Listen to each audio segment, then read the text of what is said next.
Here we go, back again with another match day review. Yes, and it's going to be a quick one. It's finished Hull City 0, Sunderland 1, and Sunderland go back to the top of the table. Absolutely fantastic defensive display today from the lads, and a great individual goal from Isidore to take the 3 points, and Sunderland march on back above Burnley on 22 points. Tremendous. Absolutely tremendous. And the Sunderland fans are singing there, down there, fantastic in the droves. Brilliant support from Sunderland fans. I wish you all the best and a safe journey home. I wish, Hull played good today, played well. I think they're going to be a decent side in the future. I wish Hull all the best in the future as well. But Regis LeBrie's army moves on and on, back to the top of the table. So the team news today, as you can see, was Patterson, Hume, Mepham, O'Nien, Serkin, Neil, Job, Roberts, Rigg, Mundle, Isidore, unchanged side. On the bench we had Connolly, we had Brown, we had Watson and one or two others. So it was a good strong side. And in the first half, Sunderland were the better side. But we dominated the game. We created the most possession. We had 70% possession roughly. And lots of play. But the final ball in the box, we didn't really have that killer instinct, did we? I mean, Roberts had a lot of the ball. Roberts, for me, was probably the worst player on the pitch today. But we're not going to criticise. We won. He gave the ball away a lot. He made one or two. I mean, I like Chris Rigg. If Chris Rigg finds a good run on the right-hand side with Roberts, but Roberts seems to not really see the run that Chris Rigg makes. So they need a bit more understanding there, because some of the runs Chris Rigg makes, Roberts could find him and give him an acres of space. But some of the opportunities in the first half, we huffed and we puffed, one or two shots, one or two blocks. Hull were very nervous in defence, getting the ball out of defence, bringing the ball forward out of defence. Sunderland's high press was at its best in the first half, and we should have really made them pay in the first half. We should have been in front in the first half for me, but our final killer instinct wasn't there. Our final ball in the box wasn't the right ball in the box, and Hull, to their due, did defend in numbers and really well. They blocked the ball well, and they defended well. So overall in the first half, I thought Hull were poor, and I thought Sunderland, considering that we had the lion's share of the possession, we didn't create loads.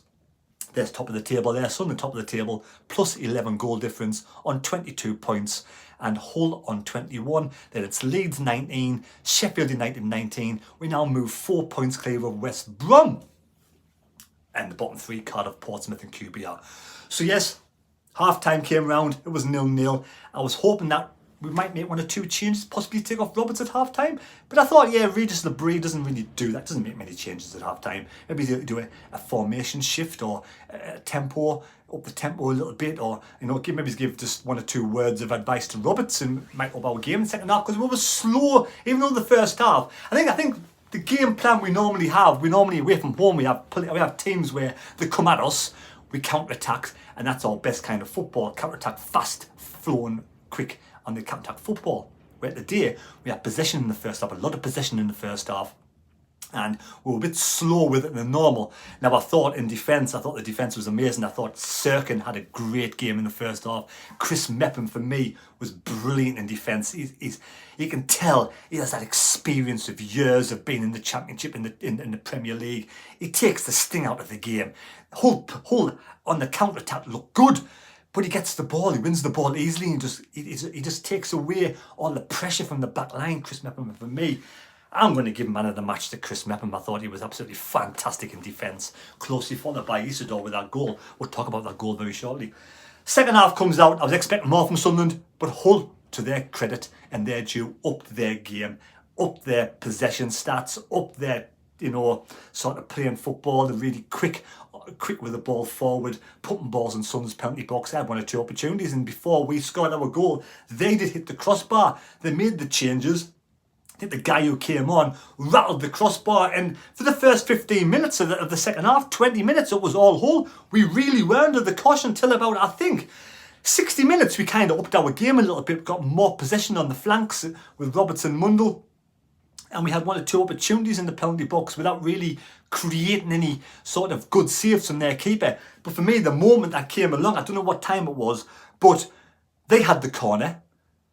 And one of the Hull fans come on and said, Bobby Madley, or whatever his name is, got intercepted, blocked one of their players outside our penalty box, and it came to another player.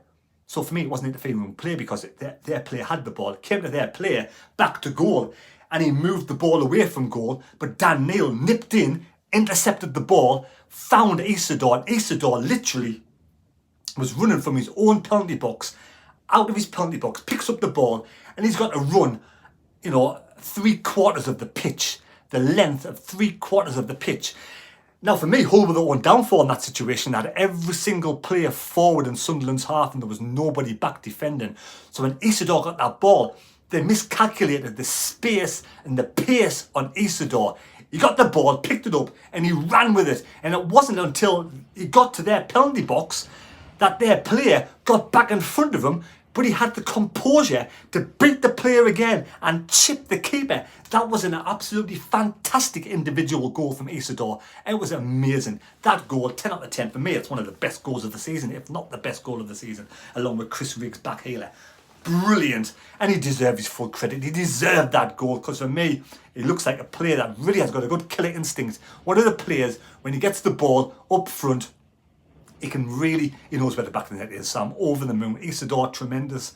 Hull, after that, we kind of controlled the game. We made 1 or 2 subs. Conley came on, Brown came on, and the experience of Chris Mepham in the back line with Dennis Serkin's showing experience now. Dennis Serkin, again, one of these players up and down the flanks, but when he's in defence, he really gets back and he wins the ball. And apart from the spell in the second half where Hull looked dangerous, we didn't really look like we were going to let a goal in. I thought Patterson didn't really have any saves to make, did he, to be honest? They hit the crossbar, and that's all. They got lots of balls in the box, but they seem to be making the wrong sort of pass in the penalty box, like Sunderland were in the first half. So like I say, good all-round display. The defence was fantastic. Mepham for me, 10 out of 10. Isidore, 9.5 out of 10. Other players, I thought Job again. Job looks just so super calm on the ball.